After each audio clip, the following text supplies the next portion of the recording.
Gospel ministries వారి అనుదిన వాక్యదానంలో ఈరోజు నిర్గమకాండము 20వ అధ్యాయము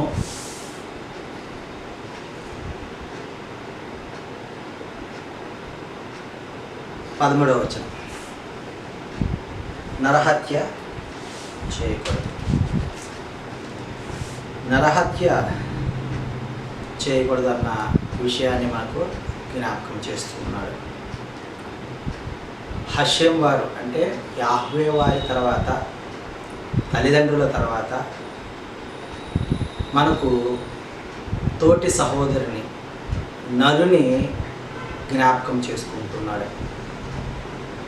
ఆ నరుని ఎందుకు జ్ఞాపకం చేసుకుంటున్నాడంటే ఆయన స్వరూపమున చేశాడు కాబట్టి, ఆయన ప్రతిరూపం కాబట్టి నరుని నరహత్య చేయకూడదు.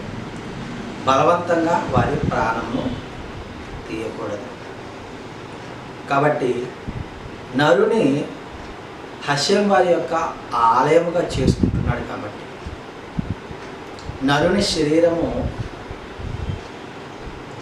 యావే యొక్క ఆత్మకు నివసించడానికి ఆమోదయోగ్యంగా ఏర్పాటు చేసుకున్నాడు. కాబట్టి నరహత్య చేయకూడదు. నరహత్య చేస్తే యాహోవాకి ఇష్టముండదు, చట్ట విరుద్ధము. బైబిల్ ప్రకారముగా యావే మాటను ధిక్కరించిన వారుగా మనము పరిగణించబడతాము. కాబట్టి యెషూవ వారు కూడా మత్తయి సువార్త 5వ అధ్యాయము 21వ వచనంలో చెప్తూ ఉన్నాడు, జ్ఞాపకం చేస్తూ ఉన్నాడు. 5వ అధ్యాయం 21వ వచనం. నరహత్య చేయవద్దు, నరహత్య చేయువాడు విమర్శకు లోనగునని పూర్వీకులతో చెప్పబడిన మాట మీరు విన్నారు కదా. అంటే మనకు జ్ఞాపకం చేస్తూ ఉన్నాడు ఇక్కడ. నేను మీతో చెప్పినది ఏమనగా, తన సహోదరుని మీద కోపపడు ప్రతివాడు విమర్శకు లోనగును. ఇక్కడ యెషూవ వారు 3 విధాలుగా విభజించారు. నరహత్య చేయకూడదు అనే ఆజ్ఞలలో మనకు ఇస్తే, ఆ ఆజ్ఞలను ఈ విధముగా నరుని మీద కోపపడితే విమర్శకు లోనవుతామని, సహోదరుని వ్యర్థుడా అంటే మహాసభకు లోనవుతామని, ద్రోహి అని మనం చెప్పినప్పుడు మనము నరకాగ్నికి లోనవుతామని మరి యెషూవ వారు తెలియజేస్తూ ఉన్నారు. కాబట్టి ప్రియ సహోదరి సహోదరులారా, నీ సహోదరుని మీద నీకు కోపం ఉన్న ఎడల, అభ్యంతరం ఉన్న ఎడల వానితో నీవు సమాధాన పడు అని యెషూవ వారు మనకు తెలియజేస్తూ ఉన్నారు.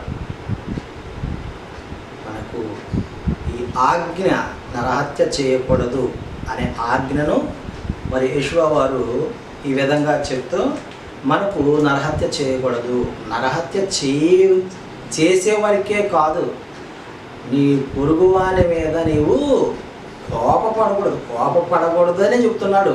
నరహత్య చేసేంతవరకు కూడా కాదు, వ్యర్థుడా అని కూడా అనొద్దు అంటున్నాడు, ద్రోహి అని కూడా అనొద్దు అంటున్నాడు. చంపేవారికి ఎక్కడండి, మాటలే అనొద్దు అంటున్నాడు యెషూవ వారు.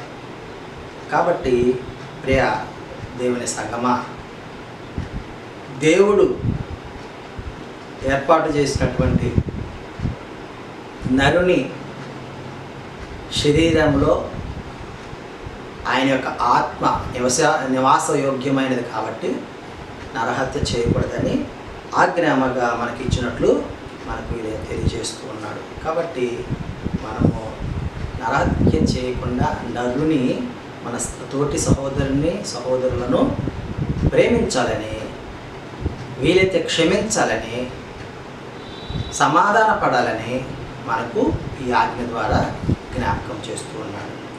హల్లెలూయా.